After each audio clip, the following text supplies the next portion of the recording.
Hello everyone, and welcome to another video on the Eclipse series.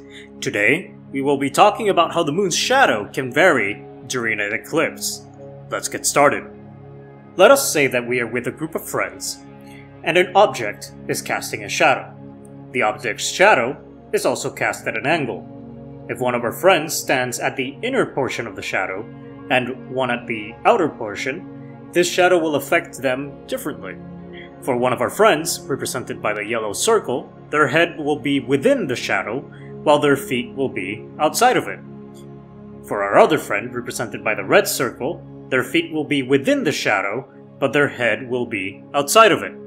This effect can be seen for any shadow that an object has cast, including the moon's shadow. Additionally, the moon also has various geological features that affect the shape of its shadow. These features, be they craters, valleys, or elevations, are all part of the moon's surface. The moon's lunar limb, or the edge of the moon's surface that is visible to us, can look like a circle from afar. But if we view it with binoculars, or a telescope, we can clearly see how these features affect the lunar limb. Additionally, the lunar limb also varies due to certain movements of the moon. This small rotational movement, called libration, creates a variation in the lunar limb, as shown in the video. Another factor that can affect our ability to view an eclipse are Earth's own geological features, particularly its elevations. In the video, we can see how Earth's elevations, be it caused by mountains, valleys, among others, affect the moon's shadow during the total solar eclipse of August 21st, 2017. This in turn can cause certain areas on the Earth to be able to observe a total solar eclipse, or not. During an eclipse, the lunar limb will affect how the moon's shadow is cast upon the Earth's surface.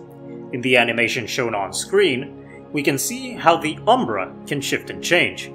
The red outline would indicate the extent of the moon's shadow if it had a smooth lunar limb. The white areas that appear within the smooth limb would represent how the lunar limb would cast a shadow if the Earth's own geographical features, particularly elevations, played no role in the shadow's variation. Finally, the gray area that appears within the smooth limb represents how the moon's shadow is cast upon the Earth's surface when all of these factors are taken into consideration.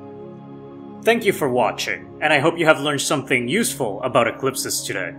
We look forward to seeing you on our next video.